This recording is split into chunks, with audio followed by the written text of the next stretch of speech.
ओम गं गणपतये नमः। नमो नर्मदायै अखिलेश्वराय देवाय नमः। नमो दिव्यै महादिव्यै शिवाय सततं नमः। जयंती मंगला काली भद्रकाली गोपालिनी दुर्गा क्षमा शिवा धात्री स्वासुदा नमस्तुते। ओम नमो भगवत्यै गणेश जननी दुर्गा राधा लक्ष्मी सरस्वती। गणेश जननी दुर्गा राधा लक्ष्मी सरस्वती सावित्री चा षष्ठी विधि प्रकृति पंचधा स्मृता। ये पंचदेवियाँ विशेष रूप से बहुत प्रसिद्ध हैं और इन सब की कथा दुर्गा देवी का जो बड़ा प्रसिद्ध पुराण है, जिस प्रकार से भागवत पुराण वैष्णव जगत में लोकप्रिय है, उसी प्रकार से भैया देवी उपासकों के लिए देवी भागवत पुराण प्रसिद्ध है। तो अभी बंधुओं भगवती का पर्व चल रहा है, क्या नवरात्र। ये कौन सा नवरात्र है? चैत्र का नवरात्र।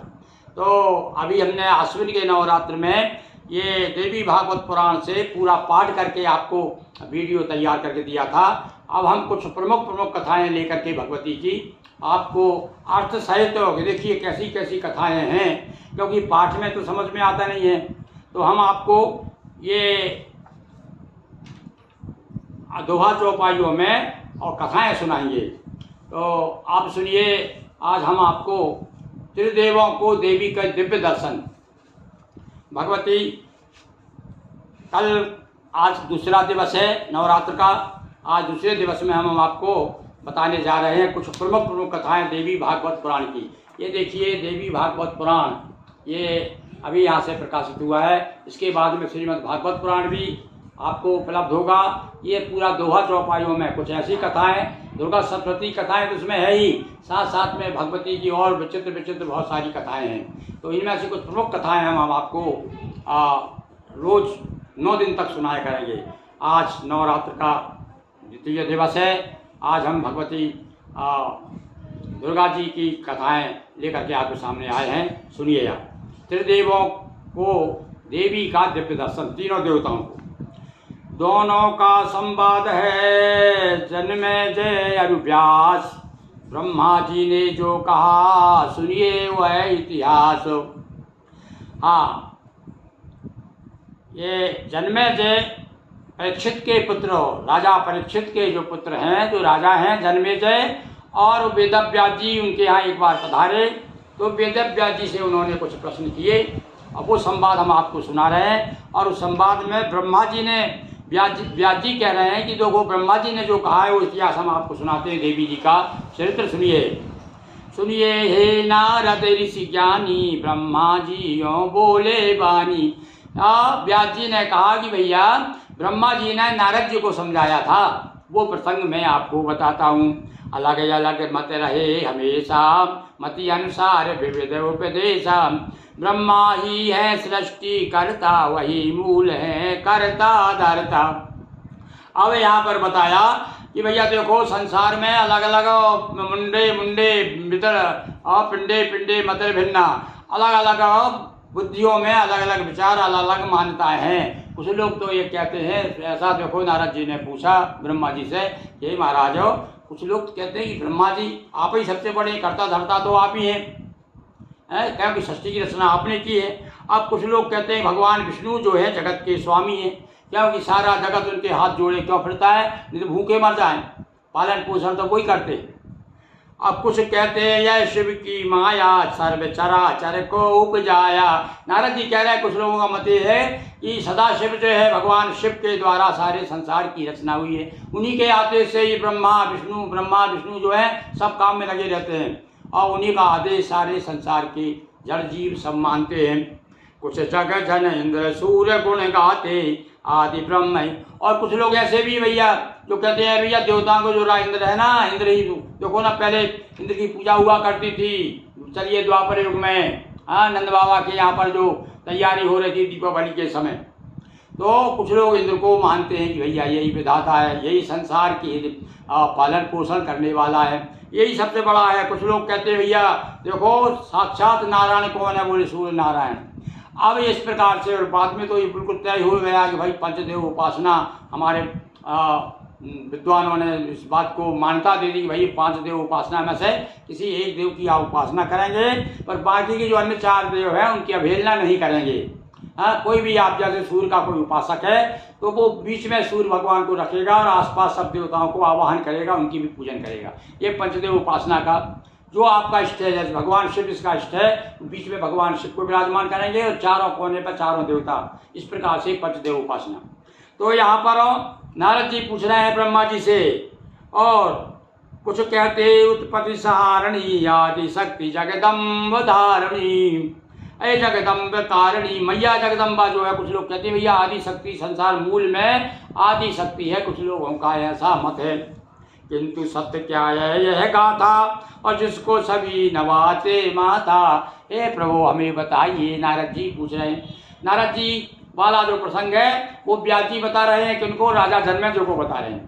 तो हे जन्मेजय सुनिए, इस प्रकार से नारद जी ने कहा कि ऐसे बताइए, वो शक्ति बताइए जिसको सारा संसार प्रणाम करता हो। ये सारे लोग प्रणाम, जिनका मैंने नाम हो, शिव हो, चाहे ब्रह्मा हो, चाहे इंद्र हो, सारे देवता जिनको प्रणाम करते हैं, उसकी गात सुनो दे ध्याना। प्रकट हुआ एक बार विमान। अब वो बता रहे, सुनो अब मैं आपको कहानी सुनाता हूँ कि सबसे बड़ा कौन है जिसे सब प्रणाम करते हैं। एक बार क्या हुआ नारद, ब्रह्मा जी कह रहे हैं, एक बार क्या हुआ कि एक विमान आया, अपने आप सब लोगों ने देखा कि विमान चला आ रहा है, और विमान से क्या हुआ, आकाशवाणी होती है, नभ स्वर था इसमें आ जाए, हित देव कुछ तुम्हें दिखाएं। आकाशवाणी होती है, अरे तीनों देवताओं तुम अपने मन में जो ठाने बैठे हो ना कि मैं बड़ा हूँ, मुझसे बड़ा ना कोई, वो बात नहीं है। तो आप ऐसा करिए, तीनों विमान में आ जाइए, हम आपको बताते हैं। अब आपको पता चल जाएगा, ज्ञात हो जाएगा, जब मालूम हो जाएगा कि सबसे बड़ा देवता कौन है।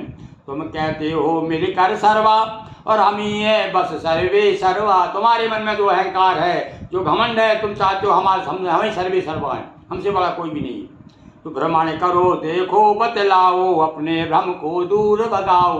हाँ, अब आओ हमारे साथ में, इसमें बैठ जाओ विमान में और भ्रमण करो, तब समझ में आ जाएगा तुम्हारे। अब चलिए भैया, तीनों देवता विमान में बैठ गए।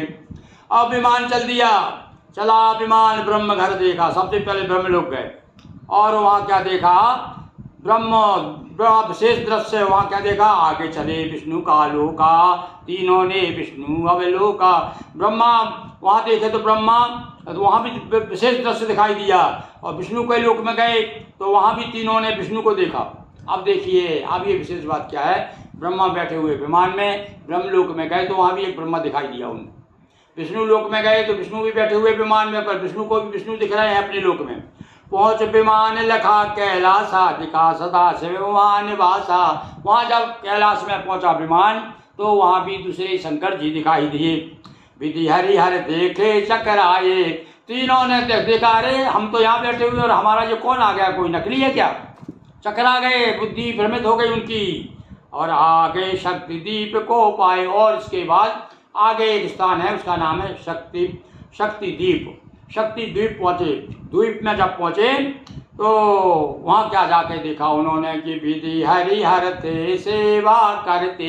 वहाँ जाकर के देखा कि तीनों देवता जो है उस महाशक्ति का सामने हाथ जोड़े खड़े हैं, सब सेवा कर रहे हैं। वहाँ पहुँच तीनों भय नारी, और भूल गए हम हैं अवतारी। अब जो अपने आप को अवतारी मानते थे ना, वहाँ जाकर के तीनों देवता ब्रह्मा विष्णु महेश और स्त्री बन गए।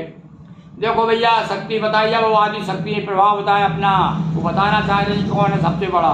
तो वहाँ जाकर के तीनों स्त्रियाँ हो गए, है ना विचित्र कथा भैया। देवी भागवत की कथा सुनिए। वहाँ जाकर के तीनों देवता जो है नारी हो गए। माँ तीनों को पास बुलाया, प्यार समेत समीप बिठाया। तीनों ने मिल किया प्रणामा, भूल गए सब निज निज धामा। और आदि शक्ति ने उनको तीनों को बुलाया, अपने पास में बिठाया। अब वो भूल गए कि हम कहाँ से आए थे, और आकर के तीनों ने प्रणाम किए। कौन कौन ने प्रणाम किया भैया आदि शक्ति को? ब्रह्मा ने, विष्णु ने, महेश ने, तीनों ने। भुवनेश्वरी कमलवत कोमल, नकसिक सभी मनोहर। और कैसी है हमारी माँ जगदम्बा आदि शक्ति, कैसी है? भुवनेश्वरी, सारे भुवन की ईश्वरी है। कमलवत कोमल, कमल की तरह कोमल दिखाई दे रही, बड़ी सुंदर है। नक्शे शिख तक जो है चरणों में सब दिया दिखाई, जल जंगम पर्वत। और ये सब कुछ जो ब्रह्मांड की जो सृष्टि है ना, वो सारी सृष्टि उनके पाँव में, उनके चरणों में दिखाई दी। और क्या दिखा? वरुण कुबेर सूर्य गंधर्वा असुर तथा किन्नर नर सर्वा। वरुण देवता, कुबेर, सूर्य, गंधर्व, सर, ब्रह्मा, विष्णु, रुद्र, पावक, अग्नि, नारद और कैलाश, ब्रह्मांड, सब कुछ सबको वहीं दिखाई दिया। ब्रह्मा कहा तभी मैं जाना, ह्रीम ब्रीज का क्यों गुण गाना। तब ब्रह्मा जी ने नारद से कहा कि नारद, अब समझ में आया मेरे कि बीज मंत्र क्या है देवी का। हाँ, हर देवताओं के मंत्र का एक बीज मंत्र होता है। जैसे गणेश का गम है और देवी का क्या है, वो देवी का ह्रीम है। अब ह्रीम बीज का मंत्र का गुणगान। बीज रूप जग की जगदम्बा और नहीं दूसरा है अब लंबा। विष्णु शक्ति पालन करता, शिव पा शक्ति जगत सहारता। मैं ब्रह्मा भी शक्ति पाकर रच कर सृष्टि करूं उजागर। अब कहा उन्होंने कि मैं भी उस शक्ति से, उसे शक्ति प्राप्त करके सृष्टि रचना करता हूँ। और उसी की शक्ति है जिससे भगवान शिव संहार करते हैं, भगवान विष्णु पालन करते हैं। बिना शक्ति सबके सब कुंठित, माँ लीला से सभी विमोहित। माँ की ऐसी लीला है भैया आदि शक्ति की कि सारे लोग विमोहित हो जाते हैं। आदि शक्ति है जग आधारा, दूजा कोई नहीं सारा। और सारे संसार का आधार है, क्या है, और दूसरा कोई अवलंब नहीं है, कोई सहारा नहीं है। तो विधि ने पूछा भगवती हमें दीजिए ज्ञान, आत्मस्वरूपा हो तुम्ही या है और विधान। अब ब्रह्मा जी पूछ रहे हैं, भगवती आदि शक्ति ये स्वयं पूछते हैं कि भगवती आप ये बताइए कि आप आत्मस्वरूपा आप ही हैं या और कोई विधान है। हमें ज्ञान चाहिए, हमारी मति जो है भ्रम में पड़ गई है। अब ज्ञान दिया भैया भगवती ने क्या कहा सुनिए। एको अहम द्वितीयो नास्ति, इसका उत्तर मिला। विधि ने देवी से कहा और न दूजा कोई, ब्रह्म बड़ाया आप हैं समझ परे ना कोई। अब ब्रह्मा जी ने क्या पूछा, ठीक है तो समझ में आ गए, हम तो आपके सब शरणागत हैं ही, पर भगवती हमें बताइए कि आप बड़ी है कि ब्रह्म बड़ा है। हाँ, ब्रह्म बड़ा है, शक्ति बड़ी है कि ब्रह्म बड़ा है। अब उसका उत्तर सुनिए। ब्रह्मा किया प्रश्न मृदु वाणी, बोली तब देवी कल्याणी। मैं अरु ब्रह्म एक ही जानो, किंचित भेद न इसमें मानो। अरे भाई, मुझ में और ब्रह्म में कोई भेद नहीं है, दोनों केवल संज्ञा तो है, पर कहने में सब एक ही है मूल रूप से। कार्य और कारण उपाधि से, भेद दृष्टि से दिखे आदि से। और कार्य और कारण के कारण अलग अलग दिखाई देते हैं। और जब जब अलग रूप ले लेते, तब तब मनुष्य अलग कह देते। अरे ये ब्रह्म जब अलग अलग रूप धारण कर लेते हैं तो उसको अलग अलग कह देते हैं भाई, उनका नाम अलग अलग हो जाता है। नहीं नारी नर और न किन्नर, रूप नाम से दिखता। केवल रूप और नाम के कारण तब दिखाई देता है, चाहे नर हो किन्नर हो नारी हो, इनमें कोई भेद नहीं है। श्री धृति क्षमा पिपासा शांति, बुद्धि सुधा स्वा में कांति। तृष्णा दया अविद्या मुक्ति, शक्ति सत्व सत्व स्पृहा मुक्ति। मेरे ही सब रूप जानिए और सब मैं हूँ मैं एक मानिए। यह जितनी भी जो कुछ शक्तियों के नाम बताए, जितनी भी अलग अलग शक्तियाँ हैं सब मेरा ही रूप है। संसार में जितनी भी शक्ति हैं, और कह सकते हैं कि जो नारी मात्र जो है वो भी मेरी ही शक्ति है। सांस सांस में क्या कहती है भगवती, देखिए कि सांस सांस में जड़ जीवन में, और मैं ही व्यापित हूँ कण कण में। और भैया ऐसा कोई कण नहीं है जिसमें मैं नहीं हूँ। गौरी शिवा वैष्णवी, गौरी शिवा वैष्णवी मैं ही, नारसी कौबेरी मैं ही। अग्नि उछड़ता जल शीतलता, रवि प्रकाश मुझसे ही मिलता। और अग्नि में जो तेज देखते हो ना, पानी में जो ठंडक है शीतलता है, और वो सब कहाँ है, कहाँ से आई वो सब मेरा ही रूप है। मैं ही शीतलता बन जाती हूँ जल में, अग्नि में मैं ही तेज बन जाती हूँ। मैं ही गौरी हूँ, मैं ही शिवा हूँ, मैं ही वैष्णवी हूँ, मैं ही ब्रह्माणी हूँ, मैं ही कौबेरी हूँ। शक्ति अलग हो जाती शिव से, तब वे ही हो जाते शव से। और यदि ये मैं शिव से अलग हो जाऊं तो फिर शिव शिव नहीं रहते, वो शव हो जाते हैं। अरे भैया राधे में से राधे में से नकार निकाल दीजिए तो राधे श्याम ना रह करके आधे श्याम रह जाएंगे। इसी प्रकार सीताराम का सकार निकाल दीजिए तो रीताराम रह जाएगा, रीताराम। तो शेष नाग कच्छप दिग्गज शंकर विष्णु इंद्र सूरज यज सब में मेरी शक्ति निहित है और मम शक्ति से संचालित है। सब में मेरी शक्ति ही दिखाई देती है। ये सब है मेरे अधीना, एकमात्र मैं ही स्वाधीना। ये सब मेरे अधीन है एकमात्र संसार में। और देखिए वो कहा है ना नारद जी ने, परम स्वतंत्र न सिर पर कोई। तो यहाँ पर भगवती कह रही भैया मैं ही, मेरे अधीन कोई नहीं है, मैं ही स्वाधीन। लो मम हंस सरस्वती रूपा, ये जो सरस्वती लिख है ना ये भी मेरा रूप है। और मेरी इसे विभूति समझ कर स्वीकारो प्रेयसी बनाकर ब्रह्मा से कहा कि ये देखो सरस्वती ये मेरा ही रूप है, इसे अपनी प्रेयसी बनाओ और सृष्टि की रचना करो।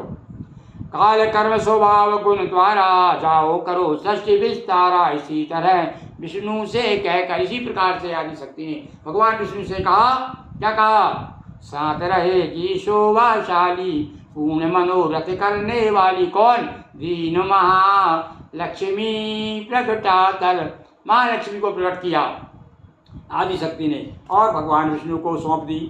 लक्ष्मी नारायण कहलाओ पालन कर नव सृष्टि बचाओ। और कहा जाओ तुम आज से लक्ष्मी नारायण कहलाओगे, ये आदेश दिया भगवती ने।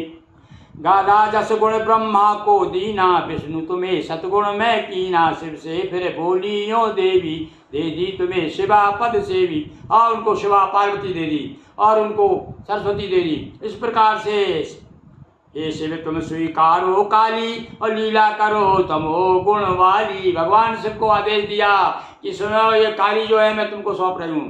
कहते हैं पार्वती पहले काली थी और बड़ी तपस्या की उन्होंने भगवान शिव की, तब जाकर के गौरी का रूप हुआ। अभी भैया नवरात्रि में जो दुर्गा के 9 रूप हैं उनकी कथा हम अलग से आपको वीडियो बना रहे हैं, वो रोज़ एक कथा आपको सुनाएंगे, उसका भी लाभ लीजिए भैया। ये 9 दिन तो भगवती के गुणगान के हैं भाई। तो यदि आप उपवास करते हैं, मैया के भक्त हैं, मैया के प्रति आपकी भावना है, तो आप दुर्गा सप्तशती पढ़िएगा, देवी भागवत के ये पुरानी कथा सुनिए। और हम चालीसा आपको सुनाएंगे, वैष्णवी चालीसा सुनाएंगे आपको, नव दुर्गा चालीसा सुनाएंगे और आपको साथ में शीतला देवी का चालीसा, इस प्रकार से दुर्गा वर्णमाला चालीसा, देवी के 100 सतनाम स्त्रोत, ये सब जो समय समय पर और सुनाते रहेंगे आपको, उसका सब लाभ लीजिए और मैया की कृपा प्राप्त कीजिए। इस प्रकार से शिव से का ऐसा कह देवी हुई और वहाँ से अंतर ध्यान आए हम निज लोक को देवी का आधार ध्यान। ब्रह्मा जी कहते हैं कि हे नारद, इस प्रकार से हम अपने अपने लोक को आ गए देवी का ध्यान करते हुए। बोलिए जगत जननी जगदम्बा महारानी की जय। अब हम आपको देवी का बीज मंत्र बताते हैं। इसकी कथा क्या है देवी भागवत में, वो सुनिए। ब्राह्मण कौशल देश के देवदत्त था नाम, यज्ञ किया था पुत्र हित हुआ न पूरन काम। अब एक ब्राह्मण की कथा है भाई। कौन सा ब्राह्मण? कौशल देश का एक ब्राह्मण, उसका नाम देवदत्त था। ध्यान रखिए ये कथा है भैया को, और याद रखेंगे आप तो चर्चा करिएगा, अपने दूसरे भक्तों को मित्रों को बताइए कि देखिए भैया अपने देवी भागवत में कथा सुनिए कि एक कौशल देश का एक ब्राह्मण था देवदत्त। वो यज्ञ किया उसने, काय के लिए? पुत्र के लिए। अब किंतु उसको सफलता प्राप्त हुई। अब उसकी कथा सुनाते क्या हुआ। तमसा सरि तट यज्ञ कराया उदगाता गोभिल बुलवा। गोभिल नाम के ऋषि को बुलाया, कहे महाराज चलिए आप उद्गाता बनिए, यज्ञ कराइए। विधि सहस्त्रिका बृहस्पति होता, बने यज्ञ पहली प्रस्तोता। बृहस्पति है, पहली है, गोविंद है, ये सब लोग आए भैया यज्ञ करने के लिए। पर क्या किया, थोड़ा सा गड़बड़ क्या हो गई है। गोभिल किया सास्वर उच्चारण और भास्वर भंग सांस के कारण। कई बार क्या होता है, जैसे हम आपके सामने ये सुना रहे हैं, तो अब उम्र के हिसाब से कभी कभी तो आँख में ठीक से अक्षर नहीं देख पाते, कभी कभी सांस भी साथ नहीं देती। तो यहाँ पर देखो केवल ये मेरी बात नहीं बता रहा हूँ, मेरे जो उम्र के जितने भी वृद्ध जितने भी विद्वान लोग हैं, अन्य प्रवाचक हैं, प्रवचन करता है, कथा सुनाने वाले हैं, उनके साथ भी हो जाता है कई बार। तो देखो यहाँ तो कथा ये कह रही, गोविल सांस के कारण क्या हुआ कि सांस के कारण स्वरभंग हो गया। अब यहाँ बताया देखो भैया, यज्ञ में जो वेद मंत्र बड़े स्वर के साथ में, लय के साथ में गाए जाते हैं, तो स्वरभंग होगा उनका, केवल स्वरभंग हुआ। तो देवदत्त ने तबरस कीना और गोविल को मूरख कह दीना। अब देवदत्त भी ब्राह्मण था और उसके घर यज्ञ हो रहा था, हो जाता कई बार। अब जैसे हम भी अपने यहाँ कभी हवन पूजन कराते हैं, और किंतु ऐसा कहा गया कि जब वो जिसको हम आचार मानते हैं उससे कोई गलती भी हो जाए तो उस बात में भली चर्चा कर लो, उस समय नहीं टोकना चाहिए उसको, ये हमारी मान्यता है। हमने भी एक दो बार हमारे यहाँ कार्यक्रम कराए और देखा है कुछ पंडित भैया कहीं कहीं कहीं त्रुटि कर देते हैं, पर उस समय नहीं कहना चाहिए, हो जाता है किसी कारणवश। तो अब यहाँ प्रमाद के कारण हो जाता है। अब यहाँ उनके स्वर लय से स्वर ठीक से सांस के कारण स्वर नहीं बना पाए तो उनको मूर्ख बोल दिया देवदत्त ने। क्या कह दिया, अरे अरे पंडित, अरे बड़े मूर्ख हो तुमको ठीक से जो है मंत्रों का वाचन भी, ऋचाओं का वाचन भी ठीक से नहीं मालूम। यज्ञ किया हो तो किया हो सुत संताना, लेकिन होगा मूर्ख महानाम। तुमने मुझे कहा तो मूर्ख, तेरा शब्द पास ही तू रखा। भैया देखो, ब्राह्मणों में जब झगड़ा हो जाता है तो विद्वान एक दूसरे से टकराने लगते हैं, बुद्धि का टकराव देखिए, उनसे मूर्ख कह दिया तो उन्होंने कहा अच्छा मैं तेरा आचार्य हूँ, तू मुझे मूर्ख कह रहा है, जा। तो अब तो यज्ञ में तेरा लड़का मूर्ख पैदा होगा, तू जो संतान के लिए यज्ञ करा रहा है ना, थोड़ी सी मेरी लय में कहीं बाध्यता आ गई तो मुझे मूर्ख कह रहा है, श्राप दे दिया उसको। देवदत्त काफी पछताया गोविल जी। तो देखिए वही बात हुई, देव नाराज हो गया, श्राप दे दिया। इसलिए बीच में टोकना नहीं चाहिए भैया, कहीं कोई गड़बड़ी भी हो जाए तो सब बाद में भाई देखो ना, बाद में क्षमा याचना करते कि नहीं करते लोग, तो इस प्रकार से क्षमा याचना भी की जाती है। तब बोले गोविल गुरुवाणी, होगा मूर्ख महाज्ञानी, किंतु शक्ति की भक्ति पाकर होगा विद्यावान उजागर। अब बार बार जब उन्होंने प्रार्थना की कि महाराज आप कृपा कीजिए, ये तो बड़ा मूर्ख अज्ञानी हो जाएगा, उसके क्या किया जाए। तब पर शक्ति की भक्ति पाकर, पर ये जब शक्ति की उपासना करेगा, देवी जी की उपासना करेगा तो निश्चित उसको जो है विद्यावान हो जाएगा। पुत्र हुआ लेकिन अज्ञानी, और यत्न किया पर खुली न बाजो को। भैया श्राप दे दी थी पंडित ने, अब उनको मूर्ख कह दिया था ना, तो उन्होंने बताया तो मुझे मूर्ख कह रहा है, अरे तेरी संतान ही मूर्ख होगी, और बड़ा मूर्ख पैदा हुआ बच्चा। इतना हुआ और क्या हुआ कि ठीक से बोल भी नहीं पाता था वो। नाम वो तथ्य से ही ना, आप वो तथ्य नाम के ऋषि, बड़ा पुराणों में बड़ा उल्लेख आता भाई इनका, ये वो तथ्य के पिता की कथा है ये। तो अब क्या हुआ, युवक ना बुद्धि प्रभु ना, जवान हो गया पर बुद्धि बुद्धिहीन रहा, मंद बुद्धि रहा, कहीं नहीं मिलता था माना, और सभी जगह पाया अपमाना, कोई नहीं प्यार थे करते, व्यंग बाण से पीड़ित करते सारे लोग। भैया देखो, मूर्खों को तो हर जगह अपमान होता है और विद्वान सब जगह आदर पाता है, तो ये ब्राह्मण का पुत्र होते हुए भी और लोग इसका बड़ा अपमान करते थे। अब बड़ी कोशिश की भैया पिता ने, तो वेद अध्ययन भी नहीं कर पाया, ये कुछ सीख भी नहीं पाया, श्लोक सिखाते थे तो याद नहीं कर पाता था। और अब जाके क्या हुआ, नहीं ज्ञान जप तप आराधन, दुखी हुआ वानी किया पयाना, और गंगा तीरे कुटी ठिकाना। अब तो वो घबरा गया, जब आदमी का चारों तरफ से अपमान होता है तो फिर वहाँ वो रहना नहीं चाहता। जब गांव छोड़ करके चला गया, जंगल में जाकर गंगा के किनारे एक झोपड़ी बना के रहने लगा, कुटी बना ली उसने। और अब वहाँ पर क्या करता वो, स्नान करता, कुछ मंत्र तो आते नहीं थे उसको, और कोई पढ़ा लिखा तो था नहीं वो, पर वहीं पर जो है जंगल के फल फूल टूट के खाता, बन के फल फूल खा करके गुजारा करता, और वहाँ पर गंगा जी के स्नान करता।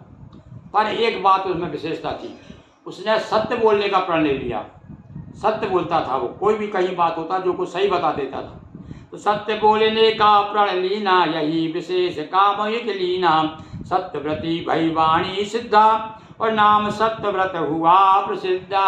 अब सब लोग उसे सत्यव्रत कहने लगे, क्योंकि वो सत्य बोलता था। अब सुनिए, अब एक कथा देखिएगा। अनेक पंडित अलग अलग ढंग से इस प्रसंग को बताते हैं। एक दिवस एक घायल सूकर छिपा पास आश्रम के आकर। एक बार एक सुअर आकर के उसने आश्रम के पास में घायल था, इस शिकारी ने मारा, घायल हो गया था, तो आकर के आश्रम में छिप गया। अब आया शिकारी वहाँ, बोले ए महाराज बताइए यहाँ से कोई सुअर निकला है क्या? अब ये तो भैया सत्य बोलता था, तो इसने क्या किया, मुख से ऐम शब्द तब निकला, और जो है वो उधर सुअर आकर के इधर छुपा तो ऐसा बोला उसने मन से। देखिए बाबा, अब वही मुझे घटना याद आ गई, वही प्रसंग याद आ गया कि उल्टा नाम जपत जग जाना, वाल्मीकि भय ब्रह्म समाना। ये बताया है कि लगन से सरकना भी चलने से बेहतर है, कली का भी हंसना भी खिलने से बेहतर है, दर्द को सजोए हुए मीत नासी हरना तुम, स्मृति में आना भी मिलने से बेहतर है। तो यह स्मृति की बात है, तो यह स्मृति में चाहे उल्टा जपो चाहे सीधा जपो। धोखे से निकल गया आयम, ये भी बीज मंत्र है भैया भगवती का। तो जो ही निकल गया बीज, तो क्या हुआ, बीज मंत्र खुश देवी सुन कर किया सत्य व्रत को विद्वद्वार, तो भगवती प्रसन्न हो गई। देखो ऐम शब्द निकला, तो ऐम ऐम ह्रीम क्लीम चामुंडा युचे, ये नवाण मंत्र है। हे भैया, हे भक्तों, देवी के भक्तों, आप कुछ ना कर सको आप, तो कम से कम ये देवी भागवत पुराण सुनिए और एक माला नवाण मंत्र की कीजिए, पर देखिए भगवती की परम कृपा आपको प्राप्त होगी। क्या बोलेंगे आप, क्या है और कौन सी माला से करें? तो द्राक्षी माला से करिए अथवा रक्त चंदन की माला हाथी बाजार से ले आइए। मैं थोड़ा सा बता देता हूँ आपको, एक उपाय भी बता देता हूँ कैसे करें। रक्त चंदन की माला लाइए, एक पीपल का पत्ता लाइए, उस पर माला और गंगा जल से या नर्मदा जी के जल से या कोई भी पवित्र जल से, शुद्ध जल से स्नान कराइए। गंगा उसको बिल्कुल देवी मान करके और स्नान करा के पत्ता पे रख दीजिए, चंदन चावल कुमकुम से चंदन। और ओम दुर्गा देव्यै नमः, ओम मालकायै नमः, रक्त मालकायै नमः, ये मंत्र है उसका भैया। यदि रुद्राक्ष की माला है तो क्या बोलेंगे, ओम अक्षमालकायै नमः, और रक्तमाला है तो रक्तमालकायै नमः, रक्तमाला कहते हैं उसे। तो इस प्रकार से माला की आप पूजन करिए।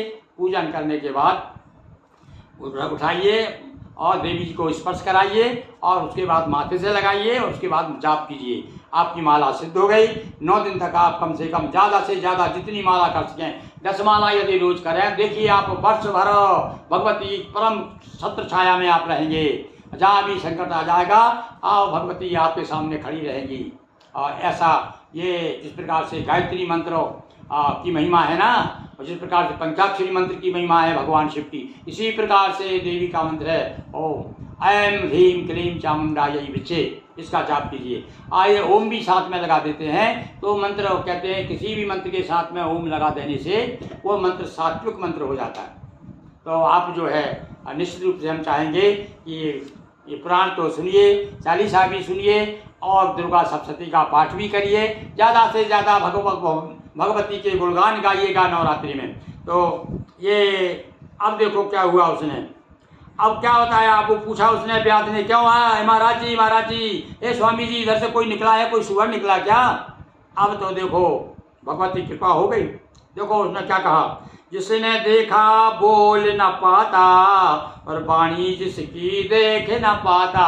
अरे भैया, जिसने देखा है उसको वो गूंगा है, और जो देखा है वो बोल नहीं सकता। जिसने देखा है वो बोल नहीं सकता, इसके पास वाणी है वो देख नहीं पाता। इसके पास वाणी है जो बोल सकता है, उसके पास आंखें नहीं, वो बोल नहीं सकता है, देख भी नहीं सकता।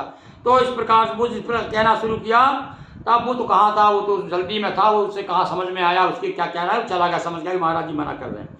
सत्य प्रभाव ऐम की महिमा।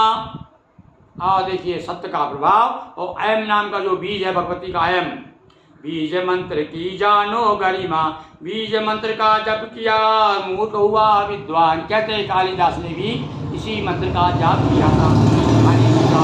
और एक क्लीम मंत्र भी है काली जी का, ऐम ह्रीम क्लीम। आ जाता ना, ऐम ह्रीम क्लीम, ये तीनों मंत्र देवी जी के हैं।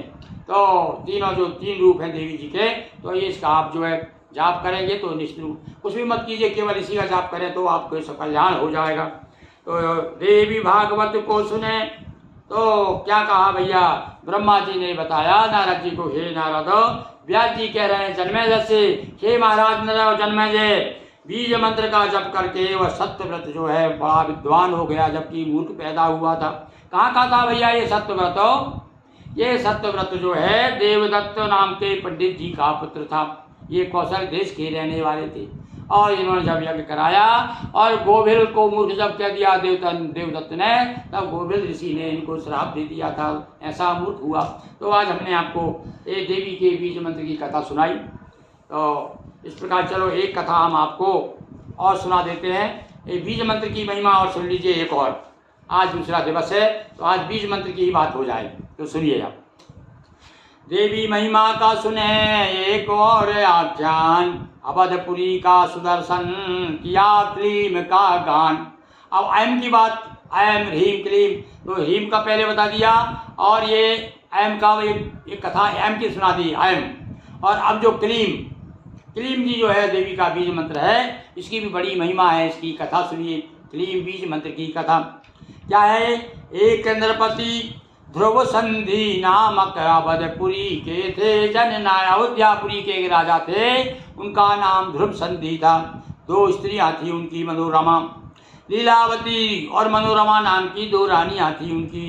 समय पाए दोनों सुत जाए, बड़े सुदर्शन नाम धराए। एक बार जब उनके यहाँ पर तो समय पा करके एक बड़ा पुत्र हुआ, उसका नाम सुदर्शन रखा गया। और दूसरे शत्रुजित था, दूसरे पुत्र का नाम शत्रुजित था। दोनों बड़े बलवान थे। अब क्या हुआ भैया, एक बार, अब कथा आगे चलती है, ध्यान दीजिएगा आप। नृपति एक दिन वन में धाये, वहाँ सिंह ने माँ। अब राजा क्या हुआ, एक बार जंगल में गए, वहाँ पर सिंह से मुठभेड़ हो गई और उस मुठभेड़ में राजा को जो है शेर ने मार डाला।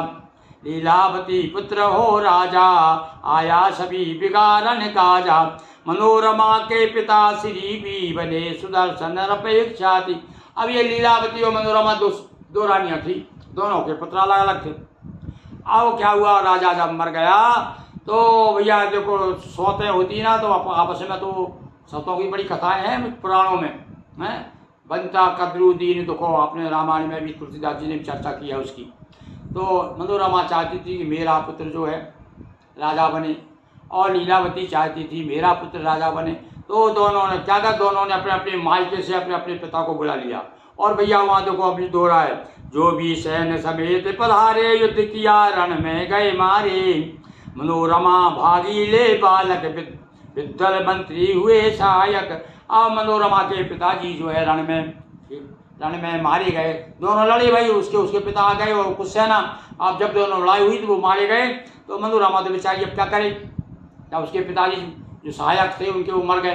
तो अपने बालक को लेकर के मनोरमा भागी। और एक विद्वल नाम के जो मंत्री थे, वो मंत्री मनोरमा को बहुत चाहते थे, तो मनोरमा के साथ साथ वो भी चले गए। भरद्वाज आश्रम में आए, शरण प्राप्त कर समय बिताए। आश्रम में रह कर यह बालक हुआ, युवक सीखे धनुषायक। और आश्रम में आकर के ये बालक रहा। गुरुकुल में तो भैया पहले धनुर्विद्या भी सिखाई जाती थी, सब तरह की विद्या, 14 विद्याएँ थी सिखाई जाती थी, 64 कलाएँ सिखाई जाती थी। तो ये मनोरमा अपने पुत्र को लेकर के भाग के आ गई और उनके डर के मारे, दूसरी सौत के डर के मारे, और यहाँ भरद्वाज के आश्रम में आकर के वो रही। लड़का बड़ा हुआ, वहाँ पर उसको धनुर्विद्या सिखाई। विद्वल प्रति व्यवहार यो हुआ, एक छात्र ने क्लीम कह दिया। क्लीम शब्द को सुना सुदर्शन करने लगा, इसी का सुमरन। अब एक बार किसी ने विद्वान का अपमान करने के लिए क्लीम शब्द कह दिया, और क्लीम कह दिया हुआ, क्लीव। और क्लीव यानी नपुंसक होता है क्लीव। तो उनने क्लीम सुन लिया सुदर्शन ने, तो वो क्लीम का एक छात्र ने क्लीम कह दिया। क्लीम शब्द को सुना सुदर्शन करने लगा, इसी का। और बार बार जो ध्यान करने लगा वो देखो, जैसे ऐम शब्द उनके धोखे से निकला था, तो यहाँ भी बालक ने सुदर्शन ने अपने मंत्री को कहते हुए सुना, किसी के द्वारा मंत्री को कह रहे थे क्लीम, तो क्लीम कहने लगा। तो उसका देखिए, उसका प्रभाव देखिए क्लीम का, कि काशी की राजकुमारी नाम शशिकला थी सुकुमारी, युवक सुदर्शन की महिमा सुन, मन ही मन में लिया पति चुन। और पहले हुआ करती थी राजकुमारियाँ, जो है किस्सा इतना सुन लिया राजा के राजकुमारों के, तो मनी मन में, जैसे रुक्मणी, मालूम है आपको, रुक्मणी जो भगवान श्री कृष्ण को मनी मन में देखा नहीं था उन्होंने, पर पति मान लिया था उनके किस्से बहुत सुने थे उन्होंने। ऐसे ही सुदर्शन जो है, चूँकि राजा का लड़का था, युवक था और बड़ा सुंदर था, उसकी चारों तरफ कीर्ति फैली। तो ये जो राजकुमारी थी, काशी की राजकुमारी, ये मनी मन में इनको पति मान लिया और अपने समाचार पहुँचाए, सुन माँ सहित सुदर्शन आए। और राजा से कहा होगा, अपने पिता से कहा उसने कि मैं तो सुदर्शन को चाहती हूँ। अवधपुरी में ले शत्रु मिल जित आए, तभी कृपाल सुभाजित हुई स्वयंवर की तैयारी। शशिकला मन चिंता भारी, पितुवर किया स्वयंवर क्यों कर, मैं सुन चुकी सुदर्शन निज कर। अब इधर तो इनके पिता ने स्वयंवर किया लड़की का, सबको निमंत्रण दिया, इनको नहीं दिया सुदर्शन को, राजाओं को बुला कर। पहले स्वयंवर की प्रथा थी, तो ये लड़की ने सोचा ये देखो पिता ने तो सब राजाओं को बुला लिया और मैं तो सुदर्शन को चाहती हूँ।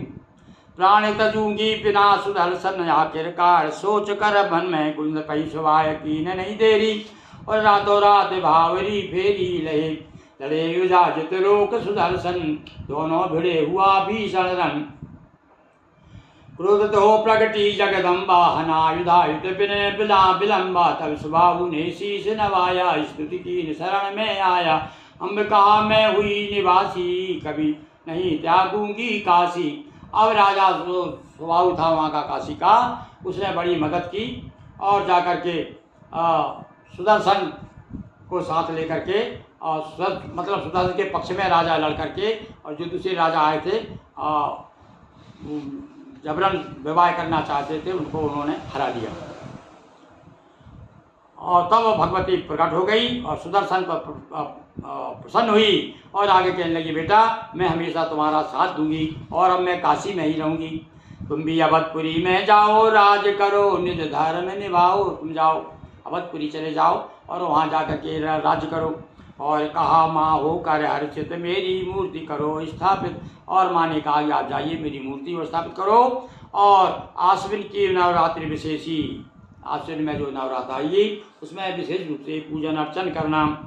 8वें वरु 14 की सेवा, मन वांछित पाओगे। भैया इसलिए यह देवी भागवत पुराण में स्वयं लिखा हुआ है कि अष्टमी और 14 को विशेष रूप से आश्विन मास में भगवती ये पूजा करने से मनोवांछित फल देती है माँ। ऐसा कह जगदम्बिका हो गई अंतर ध्यान, जन्मे जैसे व्यास ने या पूर्ण आख्यान। इस प्रकार से वेद अभ्यास ने जन्मे जो कोई कथा सुनाई। आज का भैया ये दूसरा दिवस पे हमने ये 2-3 प्रसंग बड़े सुंदर सुंदर मैया जी के आपको सुनाए। बताइए आपको कैसे लगे। हम तो भैया अल्पबुद्धि वाले व्यक्ति हैं, पर हमारा मन होता है कि समय समय पर भगवती के और भगवान के गुणगान गाते रहें, ताकि ये जीवन सफल हो और अपनी वाणी से जहाँ तक हमारी वाणी पहुँचे, जहाँ तक लोग लाभ ले सकें, तो हम अपने आप को बड़ा पुण्यवान समझेंगे, भाग्यवान मानेंगे। बहुत बहुत धन्यवाद। एक बार फिर बोलिए दुर्गा महारानी की जय, नर्मदा मैया की जय। हर हर महादेव शंभो।